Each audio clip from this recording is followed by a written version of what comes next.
नमो बुद्धाय मित्रों। क्या एक इंसान खुद की बीमारी खुद ठीक कर सकता है? ये मेरा सवाल है आपसे। आप सोच रहे होंगे कि अगर ऐसा हो सकता तो फिर सारे अस्पताल ही बंद हो चुके होते, हमें किसी चिकित्सक के पास जाने की जरूरत ही क्या पड़ती। यही संदेह या कहे कि अविश्वास हमें बीमार करता रहता है और हम अपने इलाज खुद कर ही नहीं पाते। हमें खुद पर विश्वास ही नहीं होता कि हमारा मन, हमारा शरीर, हमारा दिमाग अपनी बीमारी खुद ठीक कर सकता है। कभी आपने किसी जंगली जानवर को देखा है? उसको अगर कभी कोई जख्म हो जाता है, वो बीमार हो जाता है, तो उसकी बीमारी अपने आप ठीक हो जाती है। हम सबके दिमाग में ऐसे रसायन बनते रहते हैं जिससे हमारा शरीर अपनी बीमारी को ठीक कर सकता है। इस कहानी के माध्यम से हम उन तरीकों को जानेंगे जिससे हम अपनी बीमारी अपने आप ठीक कर सकते हैं। अगर आप पूरे ध्यान से इन तरीकों को सीखते हैं, समझते हैं, ध्यान देते हैं, तो यकीन मानिए आपको किसी चिकित्सा या किसी अस्पताल में जाने की कोई जरूरत नहीं पड़ेगी, क्योंकि आपका शरीर अपनी बीमारी खुद ठीक करनी सीख जाएगा। तो इस कहानी को ध्यान से सुनना। एक बार दिखने में एक बहुत ही हष्ट-पुष्ट इंसान एक चिकित्सक के पास पहुंचा। वो चिकित्सक आसपास के क्षेत्र में बहुत ही ज्यादा प्रसिद्ध था। उसने बहुत से लोगों की ऐसी ऐसी बीमारियां भी ठीक कर दी थी जो दूसरा कोई नहीं कर पाया था। उनका इलाज करने का तरीका भी बड़ा ही अनूठा था। ना तो वो कोई दवा देते थे और ना ही कोई परहेज बताते थे। इसीलिए वह चिकित्सा आसपास के क्षेत्रों में बहुत प्रसिद्ध हो गया। वो हष्ट-पुष्ट इंसान उस चिकित्सक के पास पहुंचा और बोला कि मैंने आपके बारे में बहुत सुना है, चारों ओर आपकी चर्चा चल रही है। सुना है कि आप बिना कोई दवा के बीमारी ठीक कर देते हैं। यह तो अद्भुत बात है, लेकिन यह किस प्रकार संभव है? बिना दवा के हम अपनी बीमारी कैसे ठीक कर सकते हैं? उस इंसान ने कहना शुरू किया कि दिखने में तो मैं बहुत हष्ट-पुष्ट लगता हूं, बहुत मोटा लगता हूं, लेकिन मेरा यह मोटापा मेरी बहुत सी बीमारियों का कारण बना हुआ है। कोई कहता है कि तुम अपना मोटापा घटा लो, कोई कुछ कहता है, कोई दवा देता है, लेकिन मेरी बीमारियां ठीक नहीं हो पाती। उस इंसान ने बताया कि वैसे तो मेरे शरीर में बहुत सारी बीमारियां हैं, मैं खुद नहीं जानता कि मुझे क्या क्या बीमारियां हैं, जैसे कि अस्थमा, मेरी सांस बहुत जल्दी फूल जाती है। इसके अलावा मुझे घुटनों में दर्द रहता है। कभी कभी मेरे दिल की धड़कन बहुत तेज चलने लगती है, जिससे हृदय गति रुक जाने का खतरा भी बना रहता है। और भी ना जाने क्या क्या बीमारियां मुझे हो रखी हैं। तो अगर आप कोई समाधान बता सके तो हमारे लिए बहुत ही खुशी की बात होगी, क्योंकि दवा लेकर मैं तंग हो चुका हूं। मुझे कोई ऐसा तरीका चाहिए जिससे मैं अपनी बीमारी खुद ठीक कर सकूं। मुझे किसी दवा की या किसी चिकित्सक की कोई जरूरत ही ना रहे। उससे साधु चिकित्सक ने पूछा कि तुम्हें पूरा विश्वास है कि तुम अपनी बीमारी खुद ठीक कर सकते हो? यह विश्वास ही सबसे मूलभूत बिंदु होता है। कुछ लोग कभी विश्वास ही नहीं करते कि उनका शरीर अपनी बीमारी खुद ठीक कर सकता है, इसीलिए वो खुद का इलाज कभी करना सीख ही नहीं पाते। लेकिन कुछ लोग ऐसे भी होते हैं जो विश्वास रखते हैं कि उनका शरीर उनकी बीमारी ठीक कर सकता है, और ऐसे लोग ही अपनी बीमारियों को ठीक कर पाते हैं। तो सबसे पहले अगर तुम्हें खुद पर विश्वास है तो ही मैं तुम्हें ऐसे तरीके बताऊंगा जिससे तुम अपने शरीर की बीमारियों को ठीक कर पाओगे। लेकिन अगर तुम्हें विश्वास नहीं है तो उन तरीकों को बताने का कोई भी उपयोग नहीं है। उस इंसान ने उत्तर देते हुए कहा कि अगर मेरे को विश्वास नहीं होता तो मैं आपसे सवाल पूछता ही नहीं। मुझे विश्वास है कि मैं अपनी बीमारी खुद ठीक कर सकता हूं, इसीलिए तो मैं आपसे सवाल पूछ रहा हूं। कृपया वो तरीके बताने की कृपा करें जिससे मैं अपनी बीमारी को ठीक कर सकूं। उस साधु चिकित्सा ने समझाया कि हमारा शरीर संकेत में हमें समझाने की कोशिश करता है, लेकिन हम उन संकेत को नजरअंदाज कर देते हैं, उन पर कोई ध्यान ही नहीं देते। इसीलिए सबसे पहले अपने शरीर के संकेतों को समझना शुरू करो। इसके लिए तुम्हें संवेदनशील होना पड़ेगा, खुद पर ध्यान देना होगा, ध्यान करना होगा। ध्यान करने से तुम अपने शरीर में होने वाले बदलावों को महसूस कर पाओगे। उसके बाद तुम्हें पता लग पाएगा कि तुम्हारे शरीर में क्या कमी है, क्या बीमारी पनपने वाली है, और जब तुम्हें इसके संकेत समझ में आने लगेंगे, उसके बाद तुम खुद का इलाज शुरू कर पाओगे, खुद को बीमारियों से बचा पाओगे। इसीलिए सबसे पहली बिंदु है, ध्यान के द्वारा संवेदनशीलता पैदा करो, जिससे तुम अपने शरीर के संकेत को समझ सको। उदाहरण के लिए, तुम्हारी सांस फूल रही है, लेकिन अब तक तुम ध्यान नहीं दे रहे थे। लेकिन किसी दिन तुम्हारा ध्यान गया कि तुम्हारी सांस जल्दी फूल जाती है, और तुमने पाया कि तुम्हें अस्थमा हो रखा है। लेकिन अगर तुम अपने शरीर के संकेतों को पहले ही समझ लेते, अपनी सांस फूलने को तुम पहले ही देख पाते, तो तुम अस्थमा होने से पहले खुद का इलाज करवाते। इसीलिए अपने शरीर और अपने दिमाग में एक संबंध स्थापित करो।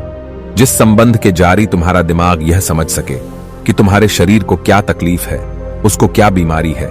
जब तुम्हारे दिमाग को तुम्हारे शरीर से यह संकेत मिलने लगे कि तुम्हें क्या बीमारी है, क्या तकलीफ है तुम्हारे शरीर को, उसके बाद हम अपना अगला कदम बढ़ाते हैं।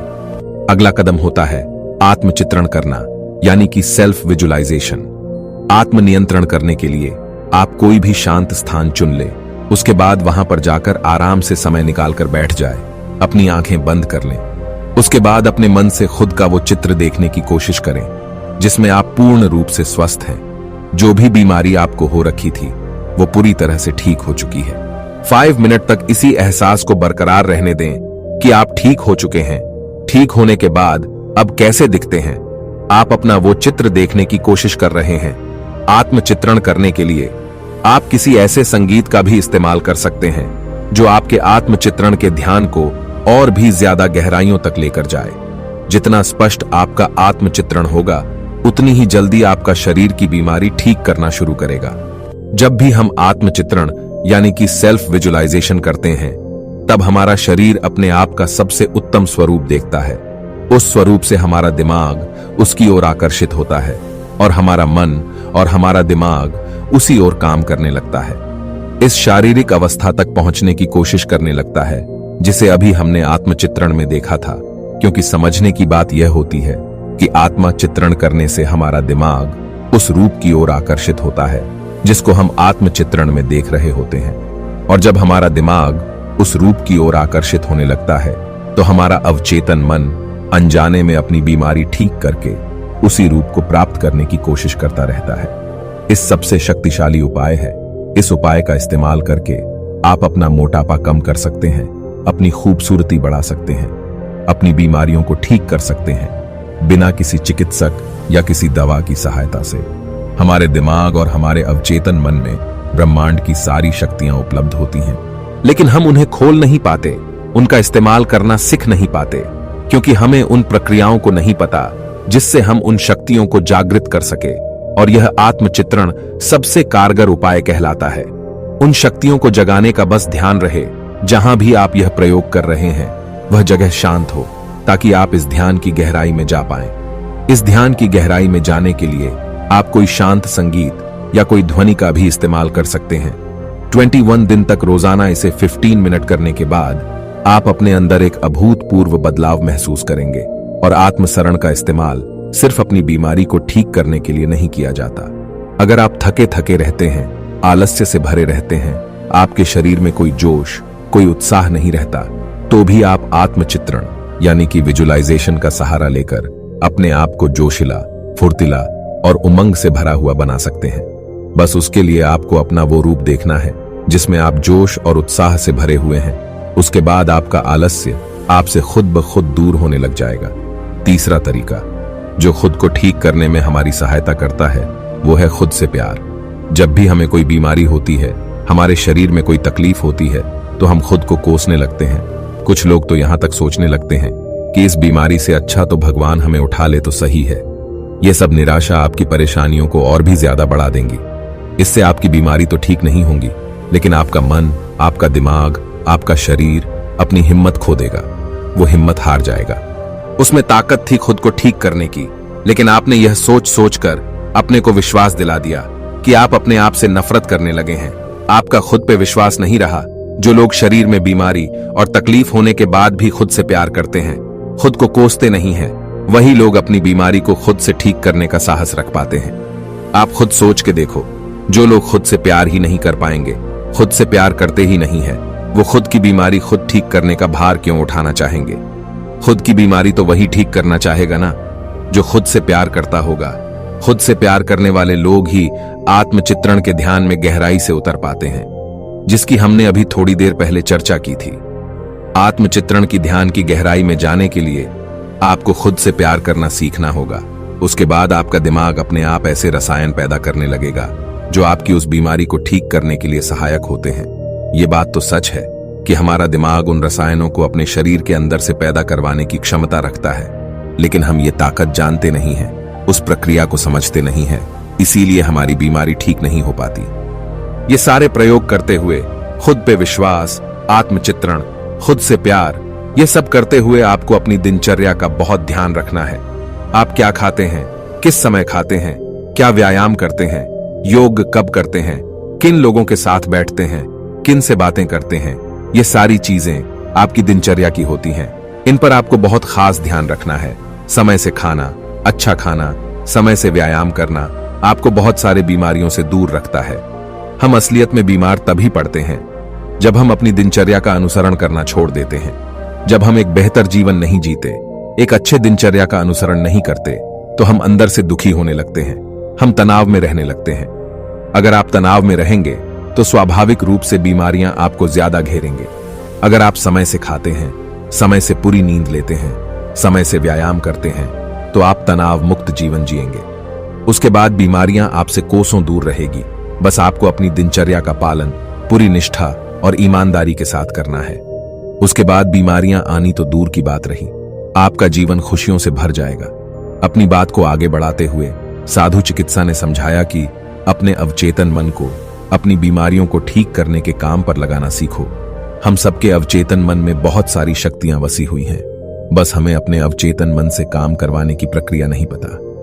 इस प्रक्रिया को बताते हुए साधु महाराज ने बताया कि जब भी तुम अपने बिस्तर पे सोने के लिए जाते हो, तो सोते वक्त बस अपनी आंखों को बंद करके, अपने दिमाग को शांत करके खुद को यह एहसास दिलाओ कि तुम्हारी बीमारियां ठीक हो रही है। धीरे धीरे समय के साथ तुम्हारी बीमारियां जड़ से खत्म हो जाएगी। जब तुम ऐसा सोचते सोचते अपने बिस्तर पर सो जाते हो, उसके बाद आपका अवचेतन मन अपना जादू दिखाने लगता है। आपका अवचेतन मन सोने के बाद भी आपके लिए काम करता रहता है, लेकिन आपको यह पता नहीं होता। और सोने से पहले जिस काम पर भी हम अपने अवचेतन मन को लगा देते हैं, पूरी रात वह इस चीज पर काम करता रहता है।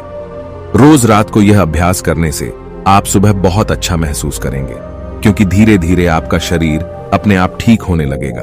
आपकी अवचेतन मन की शक्तियां जागृत होने लगेंगे और वह आपकी बीमारियों को ठीक करने लगेंगे। लेकिन यह हमें रोज सोने से थोड़ी देर पहले करना है।